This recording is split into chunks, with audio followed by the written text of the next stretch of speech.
Ladies and gentlemen, here we are from the ACHL digital event, and we've got two more speakers, well-known characters and very, very popular individuals within the industry. Firstly, we've got Henrik Ambak, who's the Senior Vice President, Cargo Ops Worldwide for Emirates. And we've also got Nadeem Sultan, who's the CEO, CargologicAir UK. Gentlemen, welcome. Thank you. Thank you. Great to be here. It's a different way of having a conference, boys, huh? Sure We'll be is. better together. Anyhow, right, we'll try and keep the timing as well as possible so that people think that we're as professional as we should be. So the main emphasis on the subject matter is with regards to from crisis to care. So showing that as an industry, even though we're going through the most challenging of times, collectively, we all do care about what's happened and also about some of the difficult decisions that everybody's had to make and probably will have to make as we move into the future. Also, we're going to be covering genuine collaboration and joint initiatives. So we're trying to keep it as positive as possible. And I think that's what people need. Too much negative media, too much negative coverage doesn't help anybody. So, gents, now I'd like first each of you just to let us know where you currently stand with your business and what are the most, well, shall we say, the most pressing challenges that you have. So, Nadeem, we'll start with you. Yeah, Chris, I think business is stable. It's good. I think we've transitioned from the PPE related emergency flying to, let's say, kind of the norm again. I would say that there are still the occasional PPE related flights that we're operating, but primarily it's now pretty much back to normal, I would say. Okay, so you're in a stable position, and Henrik, yourself? Well, I can echo the content of what we're flying is still more back to normal, but as a combination carrier, we're obviously still in a different modus of operation, where a large part of what we move today is on passenger aircraft, without moving passengers. We even have 10 aircraft with no seats, so we can use them as mini freighters for floor loading. So it has been quite a ride of change to get from what we used to be to where we are now, having suddenly lost 70% of our capacity when the passenger fleet was grounded, and we now see this slowly coming back. So quite a ride. Okay, yeah, it has indeed. It has indeed. Now, as far as positive influence on your business, your respective business, what would you say have been the positives that have come out of this very challenging time? Well, Chris, I would say for us, and I guess probably for most airlines, it's this tremendous amount of understanding and flexibility that I guess the industry as a whole showed over the last couple of months. I would say since February, March, whether it's the regulators, the airports, the ground handling agents, the airlines between them, and everybody else that supports our industry. It's been phenomenal in terms of collaboration and understanding and sort of, that team spirit. Okay, good. And as far as the regulators are concerned, the speed at which EASA, ICAO, Henrik was just mentioning about, how changes have been made with freighters or preighters as they were called. I mean, it's been quite exceptional. It has been unique, and it has been quite, you can say, reassuring to see how normal could be washed off the table given the situation, and how regulators were actually willing to face the situation and be reasonable and realistic. Of course, making sure that they're not running any risk with flight safety, which will always be the first, you could say, prerogative. But having said that, we have seen a level of willingness to engage that is quite reassuring. The only thing you could hope for is that is here to stay. So when we return to normal, that we will not return to normal with this kind of things, but have learned from this and can have that kind of agility and speed as a new normal. That might be one of your 3 wishes with regards to how we continue, Henrik. So I'm sure you'll remember that one. Now, gents, as far as difficult decisions that have had to be made, I'm sure you've both had to be involved with employee disruption. So what have been the most challenging issues for you both respectively? So if we start with you, Henrik, this time.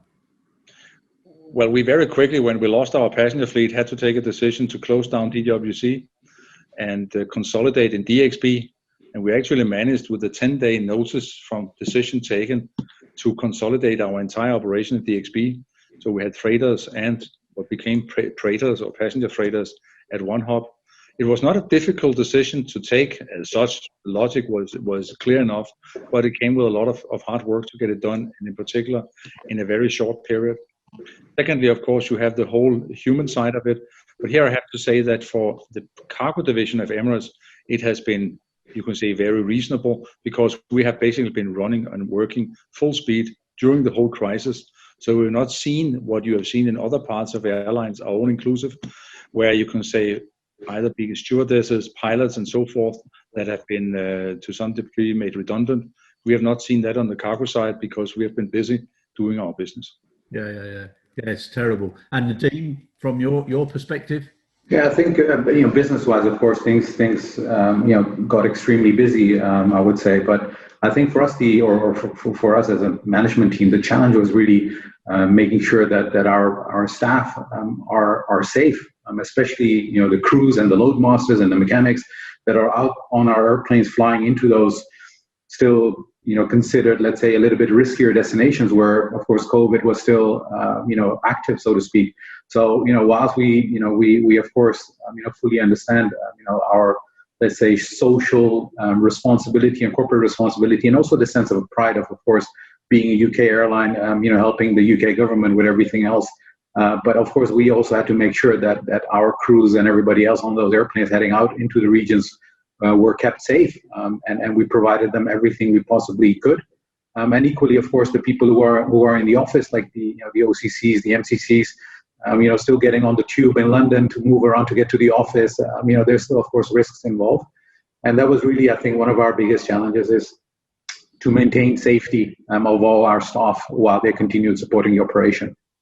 Okay, good. Now, one of the things that everybody that I've spoken to have been covering and have been reflecting on is whether or not they were at the required level of risk assessment capability and how much emphasis they put on their QHSS&E organisations. And I think in most cases, everybody is now refocusing on those areas and making sure that there's a much, much higher degree of risk assessment, understanding, and business continuity and sustainability. Would that be correct for your organisation? I can say that I think that we had these. I think we used risk assessment and the safe approach very much the way to manage this situation. We were given the focus we have from our National Civil Aviation Authority, did not have much other choice. So that is, I would not subscribe to the view that became an afterthought. That was very much a working tool when we went along and did these changes, that we used risk assessment, because how else could we really understand whether what we did made sense or not? Yeah. I don't mean it as an afterthought, Henrik.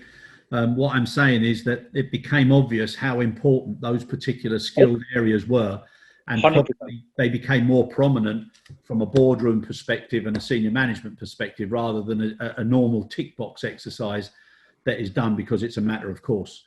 100% agree. Okay, and Nadeem? No, I would echo what Henrik just said, and I would just say that I think the traditional risk assessments, of course, typically for airlines are primarily, I would say, business and safety and security related quite often. In this particular case, I guess the curveball that came our way was so, I would say, out of the world that literally we as an airline obviously didn't have all the right answers. And from our perspective, we got our CAA very early on involved. Simple things like operating the airplanes, but not being able to crew rest, for instance, in China, but then having to do 30-hour trips, a round trip with one large, heavy set of crew on board. Now, these are decisions and risk assessments that we couldn't even have contemplated, let's say 6 or 8 months ago. And that was really, I would say, the real challenge. And hence it was absolutely necessary that we got like the CAA and a couple of other expertise within our industry on board. Okay, no, good. Now, some people are saying that as people have been laid off, furloughed, or whatever term has been used in each respective country, that people have started to show certain human factor issues of anxiety and missing out on some of their training courses, etc. And then when they have to be brought back in rapidly and to address certain issues, that there's a potential risk that they're not as prepared as they should be. How would you like to endorse or enforce the principles that everything is done the way it should be done within our prized industry. I think, Chris, this is, I mean, it is part of how we work. We have also people at stations that are not active at the moment. We have people that are furloughed, but we also very clear game rules that once a station is being reactivated or a group of people is taken out of furlough, then before they can report to duty in the office, they have to do their retraining. Exactly. A large amount of the training we require from people is online training. There are a few things that are still classroom-based for obvious reasons. And for some of these, we, like other carriers with the national CAAs, have various dispensation agreements that the existing licenses have been extended for a 3 or 6 month period. And by that, we manage that in a way where there is a good understanding between us and the Civil Aviation Authority. Good, very good. And Nadeem? Yeah, I think for us, we've not so much had a question of furlough. I mean, as I mentioned, we've been extremely busy now as a pure freighter operator. But yeah, I think our challenges have been with regards to, of course, remote working. Everybody's now working from home. So whilst everybody is, of course, fulfilling their duties, making sure that we still have this responsibility of care towards our employees. Whilst they're working from home, everybody's personal circumstances can be different. Especially when, for instance, schools were shut, people were having to juggle family life and professional life. We also at this, bonding exercise, that we sort of made it mandatory for most of our departments to at least have twice a day a video call with each other. Small, silly things like, for instance, we went ahead and issued everybody one, company polo that, hey, when you're working, if you're comfortable, it's hot, let's everybody put on a company polo and get this sense of team and spirit and camaraderie still alive, because of course physically we're not seeing each other, we're not meeting face to face, and that element has been pretty important as well to maintain, I would say. No, that's great. That's great. Now, as far as the passenger side, and we all are in sympathy with everybody because it's all one industry and all interlinked.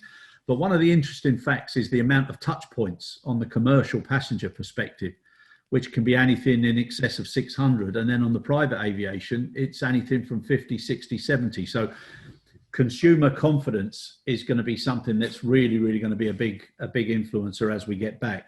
Now, from the cargo perspective, you guys have appreciated, dare I say, probably more than ever. And for any of the GHAs that are listening, they're going to say, go on, Chrissy boy, you give it a mention. But you've probably reflected more on the GHAs and what they've done and the flexibility, especially with the Praetors and in some difficult situations. How has that relationship developed there? Well, the ground handler. That's all right. No problem, Henrik. You'll get your chance, my friend. Go on. I think, I think especially when the COVID situation first started, it went back to basics. So it was really about fulfilling a basic need, in our society, i.e. supplying the PPEs. And so that whole commercial element was taken out of it. And because of that, I think this whole human touch and actually the care element became so critical and so transparent that that relationship was, nothing was secretive. You didn't have to hide away customer details and sensitivities around that. Pure communication, open communication, including the forwarders, the airline, the GHAs. This is what we need. This is what the government needs. This is what the hospitals need. And I think that has been, again, a welcome fresh breath of air in our industry. Like that whole true open, way of working, where we're keeping the customer, i.e. the society's need at first. Yeah, no, it's great, isn't it? And it just goes to show that people can actually be people when they need to be people, which is and as you can imagine, Chris, like of course, like you have like GHAs always have sometimes challenges with the airport authority, sometimes challenges within their own staffing levels, etc. And I've heard where all those challenges, even internally, forget us as the airlines, but even internally there has been a tremendous amount of let's put all our differences aside. That's all normal business stuff. But at this point, it's anything but normal business. Let's put that aside and focus on the job that we have on hand. And again, it's been absolutely amazing. It's been really motivating for a lot of people, especially a lot of young people who joined the industry, let's say over the last year or so, and they straight away got into this let's say, back to basic kind of environment for us as cargo airlines and as our industry. It's been, anything. It's just been super, really, really exactly, good. Yeah. The aviation family values really come to the fore, which is brilliant. Definitely. Henrik, now, sir, away you go. No, right. First of all, I totally echo what Nadeem just said. I think there's another aspect to the whole GHA thing that should also bear in mind is that industry has been, if possibly even harder hit than the airline side, given that a handling agent has anywhere between 65 and 75% of its P&L is salaries, and that means when suddenly revenues start to dry up, then they very quickly become challenged. As you read our public accounts, I mean, we have 13 to 14% of our cost is salaries. Yeah. Handling agents are very, very sensitive to short-term cash issues, and therefore we have also had situations where there were airports we wanted to fly to, not possible. There were days we wanted to fly, not possible. We were welcome to come with a freighter, but don't come with that nasty cabin loading, because it actually takes 4 ground crews to deal with a cabin-loaded aircraft. So, yes, we have seen, as Nadeem I fully agree, a lot of flexibility and back to basics, but it's also shown the dependentness and how easy you get into trouble, because you may have negotiated you got your traffic rights, you got the cargo, you got the crews, blah, blah, blah, you got everything straightened out, but by the way, there's nobody to handle us, but we are welcome to come back on Tuesday. Okay. And I'm not saying as a negative, don't get me wrong, Chris, it's not a negative, it's just an observation of a vulnerability you of course have in the ground handling market, where we as airlines then are put under pressure to do cash conservation. Do we really have to pay on time? Just like some of our customers would like not to pay on time, etc. So the ground handling community have on one side been as Nadeem said, very great in facilitating, but has itself also been under a tremendous pressure. Exactly. And something there that you both touched on, we've spoken about worst case scenarios and how you both as leaders have to deal with that and make very difficult decisions in line, obviously, with your respective senior teams and boards. But one of the biggest challenges now is best case scenarios. So when something suddenly comes back on and it's a big rush and it's a big pressure point, are people really prepared? And is that now something that everybody is starting to look at? So Nadeem. I think I would say yes. And again, I think, based on, the impact on the passenger business, most airlines like ourselves operating freighters know that for, probably the coming year or two, there's going to be a shortage in terms of lower deck capacity on the traditional lanes. And hence there will be more demand on freighter type capacity. And so actually we're in this cycle at this point where we're actually recruiting again. We're growing our team. We're planning fleet expansion. So we expect to add aircrafts before the end of this year. So yeah, we are very much in that, I would say, cycle already. And of course, a lot of that is driven by customer feedback that we're getting from the global large forwarders, who of course are trying to sort of put their businesses at ease, i.e. customers, for instance, you take the some of the big product launches like the PlayStation later on this year. So there's a lot of course, capacity required for that. A lot of passenger airlines at this point don't exactly know what kind of schedules they're going to be operating out of China in particular, if they're going to be operating. So, forwarders are going out to freighter airlines and trying to get dedicated charter programs agreed and secured. Exactly. Okay. No, very good. I'll come back to you as well on something else with planned positives and also airport interface. Henrik. Well, yes, and I think some of the things here that are really interesting are not the things that are going to happen short term within the tactical realm, but where is this heading a little bit longer term? Will the discoveries that companies and countries have made lead to more near sourcing, less far sourcing of goods? Where does that take us now that you understand how dependent you are on a fragmented supply chain? Yeah, these are not things you can change overnight, but there might be some leaders who to lean back and say, okay, the way we do it right now makes us very vulnerable. It is very nice when the world works, but the world doesn't work, then it's no longer so nice. So maybe we need to look at nearshoring some of the manufacturing. You can have an argument with yourself of where robotics is going to take us. I think it was Adidas, as far as I recall, the sports apparel company who a few years ago reopened a shoe factory in Germany. Robotics, right? So there will be not many people putting shoes together. There will be some mechanics looking after the robotics, but far less than what you had when you had manufacturing by hand. What you do right now, typically in the subcontinent or even further east. So this may actually provoke some changes. You can call them good or bad changes, but they will not hit us the next 6 months because it takes too much time. But those are these things that takes time to move. And that is where an observation like this probably made some people a little bit scared. Short term, yes, there's a lot of upside because first of all, we'll hopefully get a vaccine. There's still a demand for a lot of commodities in a fragmented supply chain, no doubt. But there's also one, and I don't want to be the negative person here, but there's also a discussion what happens around an economic recession that is about to kick in. Yep. Is that going to mean to what kind of products is going to be needed where?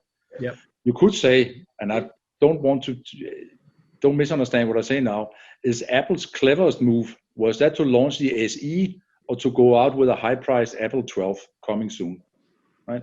In a situation where people are hit, and just take not as Apple advertising, but just as a simple, for what may happen with a recession-hit economy. Yeah. No, I think we all know that's coming. And one of the things you touched there on with regards to near sourcing, home sourcing, whatever you think it is, the three of us have grown up with everybody looking at efficiencies and productivity and just in time and forecasting and don't worry, if we plan it right, it will be there Monday, it goes out Tuesday, etc. Like you said, for something that has disrupted the entire world, the way this damn virus has, it has shown that there has to be now a modicum of holding back a little bit and being a little bit more receptive to what might happen if there's another pressure point, and whether or not you're wise or whether or not you're hesitant, whichever way you want to put it, it's going to be, I think, the order of the day. So I also feel, Henrik, that there's going to be certain policies and quotas whereby a certain degree of home or near sourcing has to be done before you then start embarking on the more longer version. And I definitely think there's going to be some big changes and people are going to be stockpiling. So our logistics element is going to change drastically. Now, as two leaders of organizations that have had huge success, and please God will continue to have huge success, how have you seen your leading role change and develop as a result of everything that's been thrown at you? Henrik. Well, it has, to me, very much been a question of people management. As you know, at the hub in Dubai, we are a couple of thousand people managing the warehouses. And there, of course, we went through a period in April and May with a lot of anxiety, where people were very skeptical and very nervous. We had, to say, sickness among some staff for a period. We have now been COVID-free for a good more than a month, which we're very happy with. But it became very much a question of how do you make people feel comfortable with being close together in simple situations. We're going to build up this pallet, or we're going to empty this AKE container, but you are less than 2 meters away from me. How's that going to work out without me being afraid of you? So it has been some issues about creating a work environment where people were not afraid of coming to work, instilling an understanding that you can say wearing a face mask is very, very clever. Washing your hands, often very clever. We have gone to something very primitive. We had a clock-in system based on people's fingerprint. So you put your hand into a little thing, and then I have now reported to duty. Very quick decision was to take that away, because how can you tell people to keep distance and be sensible if they had to put their hand into the same thing one after each other all the time? So we were thrown back into looking at how can we do things like that in our pantries? How could we very quickly take out every second chair so that people can still come and have their food and drink, which they must, right? But at the same time, make sure that they do it more staggered, so they are not all there together at the same time, and there is created space between them. So we are showing them. So we as leadership is going forward with some good practices that we can hopefully take home or outside the workplace to help remove or at least reduce the spread of the virus. And I think the way it's happening right now in the UAE is quite reassuring in the sense that the outbreak is reasonably under control. We have nothing in Skycargo for more than a month, but it has been a lot about people leadership. Yeah, yeah. And Henrik, if I may, you made reference there to mask. I mean, all three of us have done work in the Far East, and we've seen the culture there where people are always wearing masks anyhow, but they're doing it more as to look after others rather than themselves. And if they feel one of their family's got a cold, they put a mask on so they don't spread it to others. Now, I've got to say, and this is not you two agreeing with me, this is just my personal opinion. Yeah, beautiful. This is just my personal opinion. Those earlier governmental and WHO directives and that the masks weren't critical, with the greatest of respect to everybody, was absolute baloney. And it made me so mad, because how could something with so much common sense and logic be then turned off for people instead of getting people used to it? Now, I know we're talking about crisis to care and genuine collaboration. I've got to say, one of the nicest pictures I've seen was the Cargolux freighter with the mask on. I'm sure you've both seen it. And that was absolute masterclass. I think that was superb. So that was just on the mask. So now back to you, Nadeem, with regards to, as a leader, how have you had to change, and what areas are you focusing on for the future? I think for us, this whole element of remote working has been a challenge, but I think even first, I would say, I think we've been very transparent and very open with our staff as a team that we don't have all the answers, and we're trying to learn every day. We've got employees in 10, 15 different European countries. You've got a pilot coming from Germany, and then another pilot joining from the UK. Now they've got different guidelines from their governments in terms of how to behave when they're traveling, et cetera, et cetera. And that has been really a challenge, and we've been quite open about it. We are obviously not healthcare experts. We try to gather as much information as we possibly can. We went to the extent that we actually had a couple of sessions with a couple of professors who are working on the vaccine, just to tell us that what is it that we should be doing to keep us safe, so to speak. And Chris, to your comment, like we've had professors from very highly regarded universities giving contradicting. One of them said the masks, you can throw them away, it doesn't make any difference. And the other one said, no, actually the masks make a lot of difference. You should be wearing them. So I think this I would say continuously changing environment is a challenge. And then of course the remote working aspect is really to be honest, it's shown, I would say, a positive as well. Maybe being a little bit older, I was quite traditional always in my mindset that unless people are in the office, it's probably very difficult to ensure that as an organization you keep functioning the way you want to function. But actually this has actually shown that if anything, it's perfectly doable. And in many aspects, I think it's been more efficient and productive, i.e. remote working, than it has been in terms of working in the office. But of course, then we've had to, make sure that everybody who had to go to the office because of their specific function had all the, necessary PPE related, things in the office provided to them. And equally, as I said, the crews who are actually, in our case, really out there in harm's way, going to the Chinas and to some of still the hot spots we consider. That we put them at ease, and more importantly, their families at ease. We had one scare where one of our crew members unfortunately contracted it on the way. And then of course it has a massive impact in terms of you have to look at who has that person flown with in the last 2 weeks. You need to isolate everybody. You need to, people potentially then get stuck in foreign countries and unknown locations and then have to go to hospitals that they're not familiar with. All those kind of things have been really, the human aspect for us. That as a leadership team, we had to really demonstrate that, guys, yes, whilst we're, operating, we as a company are continuously monitoring the situation in which we're operating. And, we will ensure that, whatever precautions we can take, we are taking. And to that degree, for instance, still on a monthly basis, we have now these, similar to what we're doing now, virtual conference calls with all of our staff, just to give them a brief in terms of what's happening, COVID related as well as business related. And I think that's going to be the key going forward for an organization anyway. Remote working, and then also in these difficult environments, keeping the people that are out on the road still safe. Yeah, no, well said. And I wished I'd have remortgaged the house and spent it on online platforms. But, anyhow, yeah. Now, as far as something else that has had a little impetus and an energizing that we haven't seen before, one that's desperately necessary, is the digitization. And I know, Henrik, so many times we've spoken about e-airway bill and doing things differently. Well, now this hygiene perspective, if anything, we should stop people coming into contact with each other just to hand over documents at so many stages. So where do you think that's going to lead, Henrik? I still pray every night.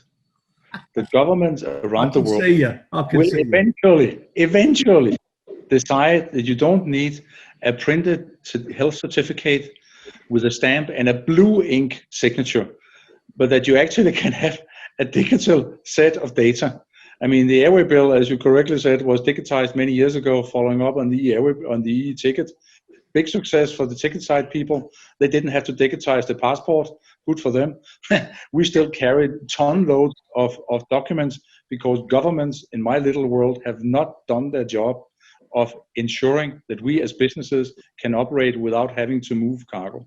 Yeah, no, makes a lot of sense. I can just visualize you now at the end of your bed every night. God bless my family and friends, and please God, get rid of documentation. I've got that in my head. So, Nadeem, yourself, sir. I would echo exactly what Henrik just said. I think a lot of, I would say, governments will have to think about changes, to the way they want businesses to operate. But equally, I think for instance, a lot of airports have actually now started to think about, yes, typically passenger business is what we want. A lot of the, of course, busy large international airports have traditionally be moving away from pushing the freighters more and more out of their airports for commercial reasons, I would say. But this crisis has actually now got them back to the drawing board to reconsider those kind of decisions. In some cases, I would say driven by the regulators and the governments that, hey, yes, airports, capacity might become available. If you don't have the infrastructure, the warehouses, the MDLs, then yes, while the passenger aircraft are on the ground, you don't have the infrastructure and the equipment to handle freighters if we needed them to come. So I think that has been a real eye-opener for a number of large, I would say, particularly European airports that have been typically over the last few years, pushing freighters out. I think that has really driven change in that aspect as well. Yeah, no, good. And on that note with airports, and especially where you're located, Nadeem, at the moment, prior to COVID, there was issues with slot congestion and what was going to happen with cargo aircraft. Well, I think now airports are looking at things differently. But on the subject of airports, how do you feel now airports have to change moving forward?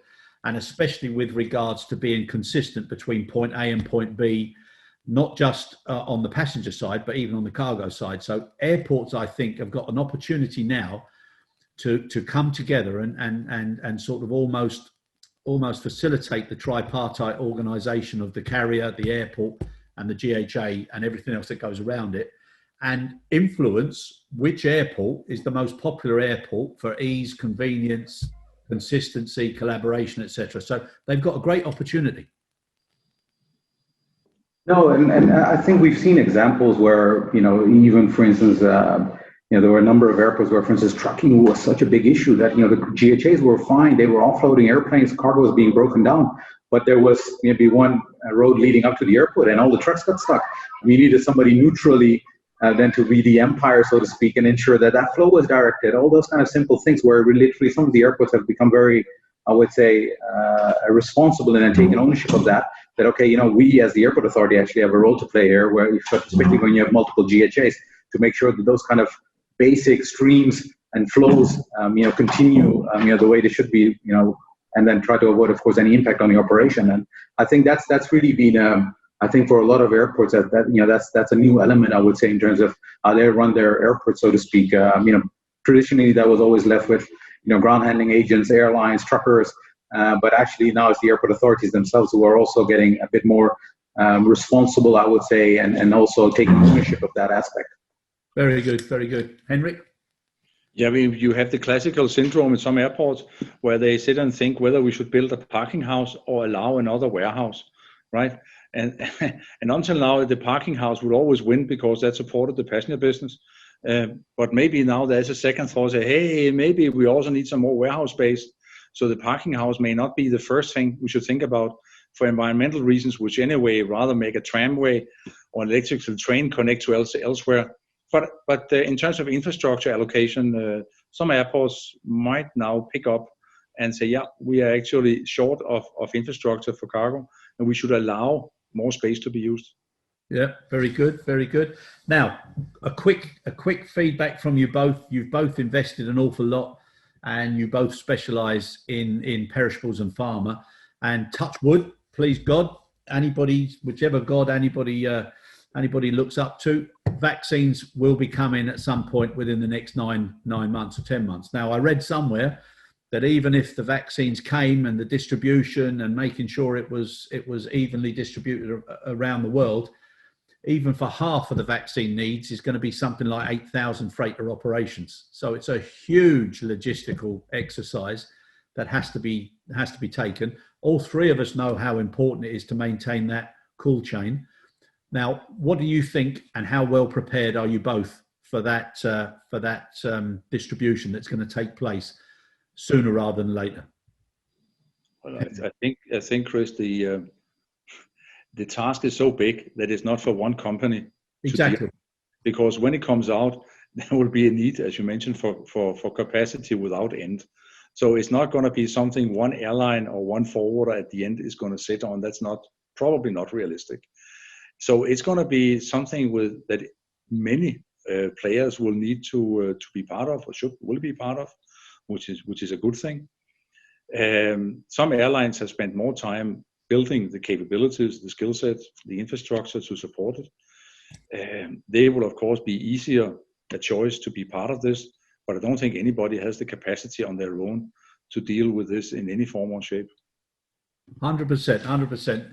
Exactly my sentiments as well. And I think there'll be some sort of a vaccine commission to make sure that parties that have fulfilled certain criteria will have that element share of distribution. So I think it's going to be important that people start to focus on that now moving forward. We'll probably also see manufacturing being distributed. So it will not just, even though it comes from one company, if that is the solution, that the production will happen in different parts of the world. Yep. And in many parts within the world as well. So it's also something whereby governments will be reflecting on why they allowed, certain manufacturing areas to be closed down in their own countries, which is a crying shame. However, Nadeem, your feedback on that? Yeah, I think we've, to be very frank, we've already had a couple of discussions along these lines that if indeed the vaccine does come, it's not so much about us then anymore, i.e. our industry, the airlines, the GHAs, etc. It's also at the receiving end, i.e. the hospitals, how much can they store? How much refrigerated trucking capacity do you have? How much production the pharma people actually have, to start producing the vaccine. And to be honest, with, for instance, the PPE that we've so far traditionally carried, 10 freighters at one time landing at a particular airport and putting 1,000 ton was not a big problem. You could put everything aside and deal with it over a number of hours, if not days. Obviously, with pharma, especially if there are vaccines that require, for instance, 2 to 8, you don't have that ability nor that luxury. So you really have to balance that very, very carefully.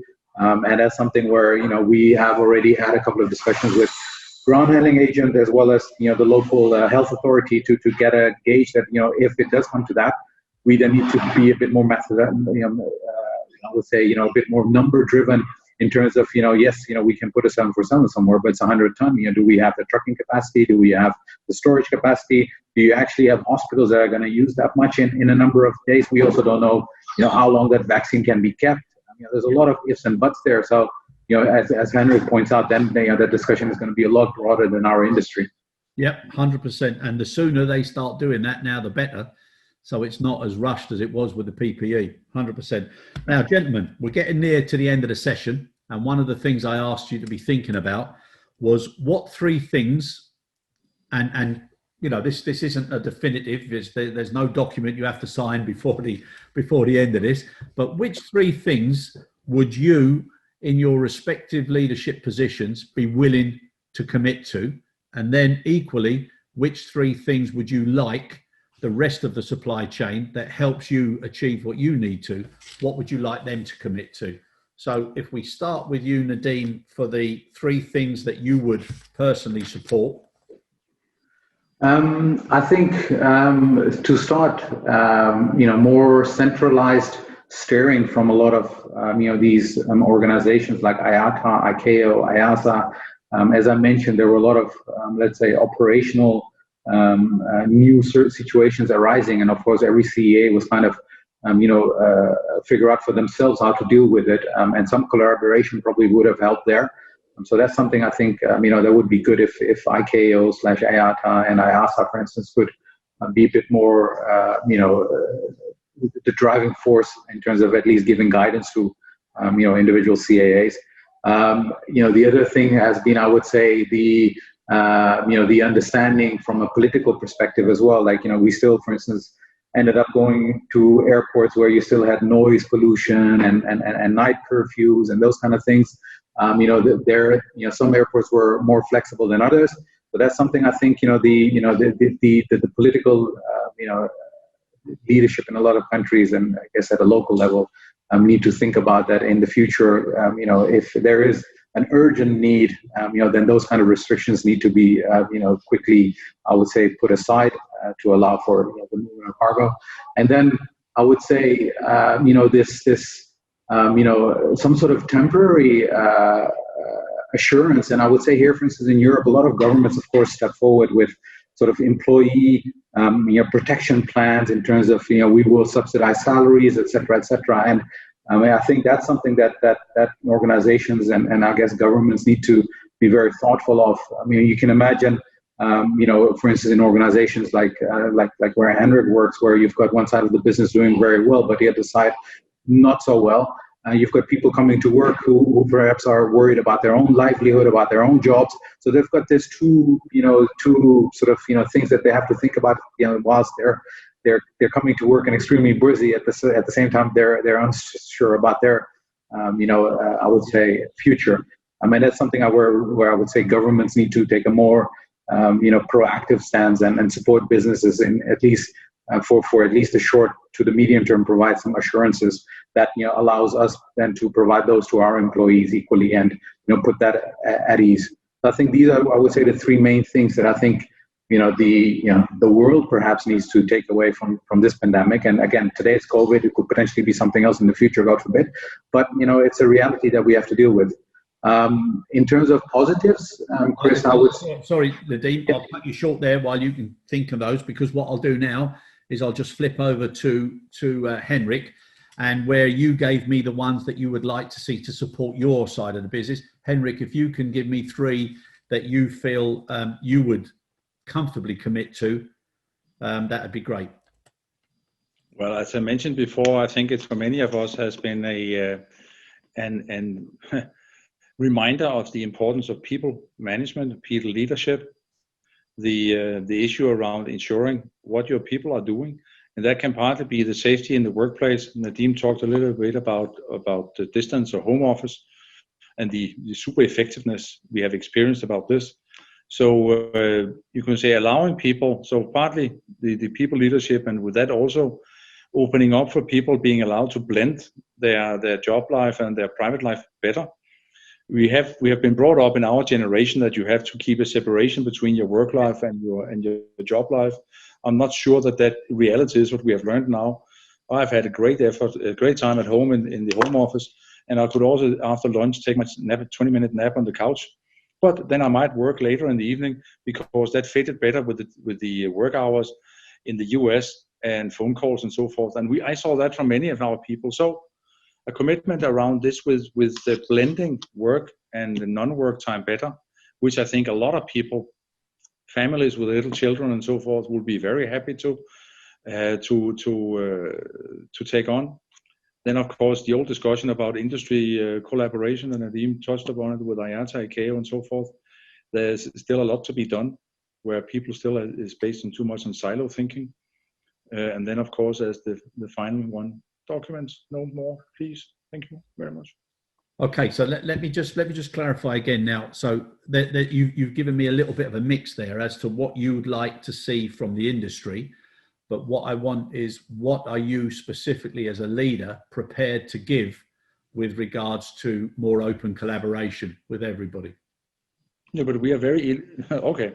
For the personal leadership and staff, I hope that was clear enough. That's clear. First one, yeah. For the industry, that is, you can say, the same kind of conversation. Obviously, and you've known me for some years, we are happy to be part of industrial development.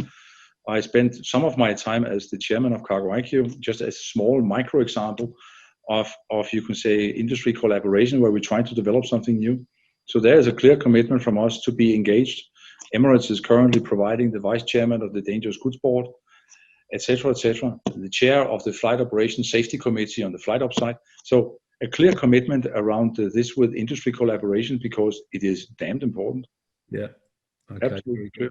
And then you can also get my clear commitment that whenever I get the opportunity, I will remind governments, customs, and so forth that we have much too much paper.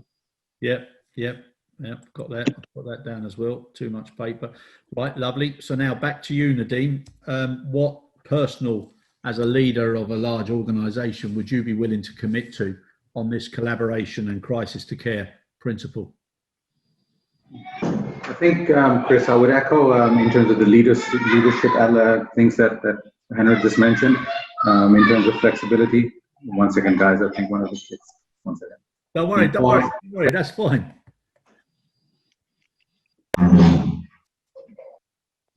Yep. Sorry, they're just coming back from school. So, am I good? Yeah. You're good. I like. Well, I think from my side as a senior leader, I would say compassion, understanding, to our staff and employees.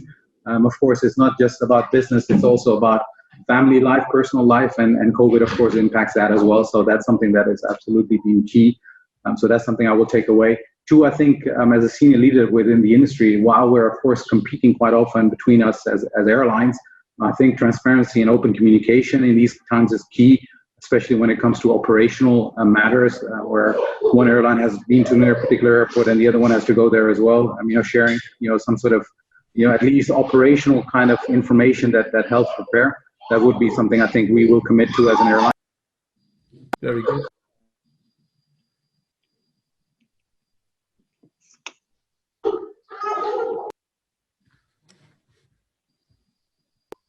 Sorry. And then I would say, lastly, I think... Nadeem, it's okay. It's lovely to hear the kids in the background. What's even more interesting is the way you blocked out the speaker so that you diplomatically said what you needed to say to the family.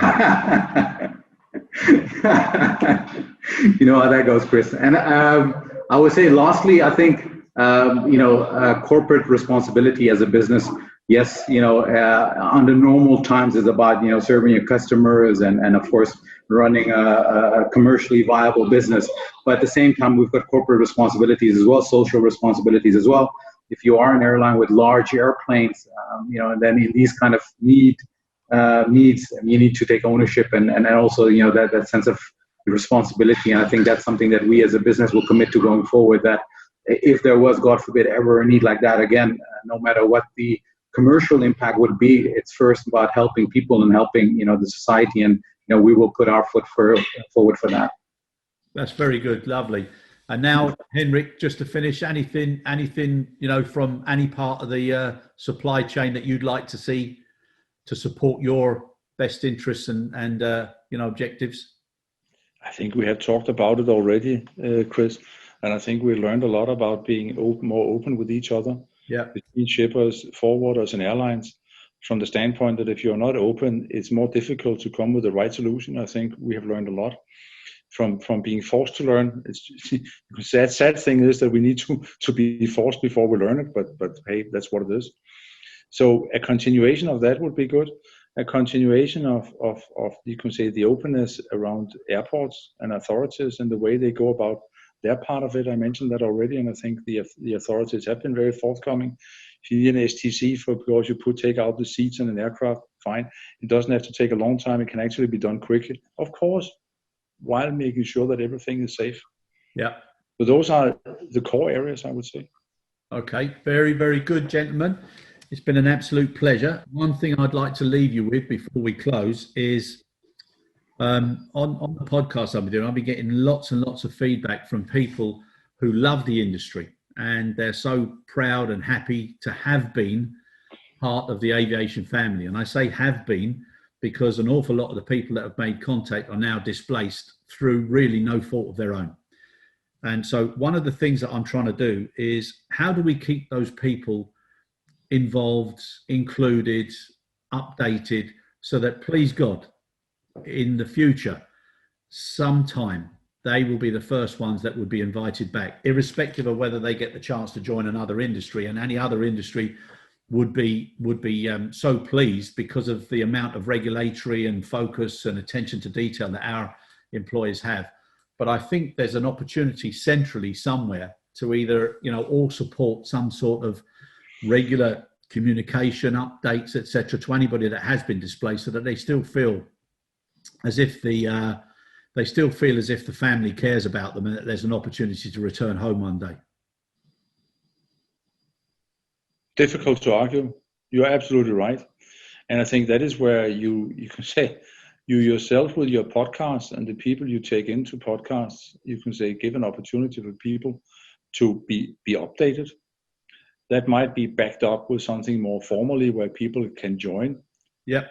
The spread of Zoom, Teams, whatever it's called, as forums where we have now learned in home office, that could also be used by those people who are currently not in an active job to be involved in various working groups or settings where they can communicate. Yep, surveys, etc. Good, thank you for that, Nadeem. Oh, I think the things you mentioned, Chris, are absolutely valuable, and I think a lot of large organizations, and of course, speaking to some of the peers in the industry, you see that already happening. It's yes, people are having to, I guess, make painful decisions of reducing workforce, to make sure that the overall survivability of the organization doesn't get jeopardized. But at the same time, they know that people are taking or making a sacrifice, and they're not going to forget those people. And I've already heard from a couple of peers within the industry that they've really have these policies already, that as soon as let's say things start and grow again, they're going to bring those family members back into the organizations that are making, sometimes voluntarily and sometimes perhaps not, these sacrifices at the moment to head out. And as you touched on earlier, in terms of the real impact that still probably has to come. And we're hearing 20% GDP contraction in the UK, 12% in the European Union. The actual job / economic impact still probably has not come yet, and who knows how serious it will get. But yeah, it's absolutely I think these kind of forms, of course, will make sure that people stay in touch with the industry, even if they're directly not employed by the industry anymore. And of course, I'm sure it's going to be valuable, hopefully in better times when things do return back to normal and people are able to join us again. Brilliant. Thank you. So, gentlemen, just one last comment from you each, a little free message platform. What would you like to say to the listeners? And hopefully there'll be many. What would you like to say to them before we close? Nadeem? I would say no matter how fancy or glamorous our industry is sometimes, let's not forget that we provide a basic need, and that is transportation of people or goods. And over the last 6 months, it's not been the iPhones or the PlayStations. It's about basic things that we needed to protect the human beings on this planet. And that has been really, I would say, the most rewarding aspect for our industry for a long, long time. Thank you. Henrik? Yeah, but it's going to be what I usually say to the people working in our pharma section of the building here is, are you aware the package you just lifted, you may have saved another life? Yeah. Okay. That is what it's down to. Yeah. Okay. Very good. That everybody, even if you could say the jobs we have, everybody actually makes a difference. And people should not ever forget that is what it is. Yeah. No, you're right. And on that, we, just again, a little bit of respect and recognition for every single frontline worker, whether it's to do with refuse collection, working in a hospital, grocers, supermarkets, transport, drivers. God bless everyone. Brilliant. You've done an absolutely incredible job. And one of the things which goes with the title is that from crisis to care, and we should care a long time afterwards and not forget what everybody's done. It's been an absolute pleasure, gents. You're 2 stars. Really appreciate your time and love the family interaction there, Nadeem. Okay, thank you. New challenges of balancing your life, professional and family. That's it, but it's so much more enjoyable. Yeah. Henrik, thank you as well, my friends, and thank you both from the industry and everybody that's listening. Brilliant. Thank you. Thank you.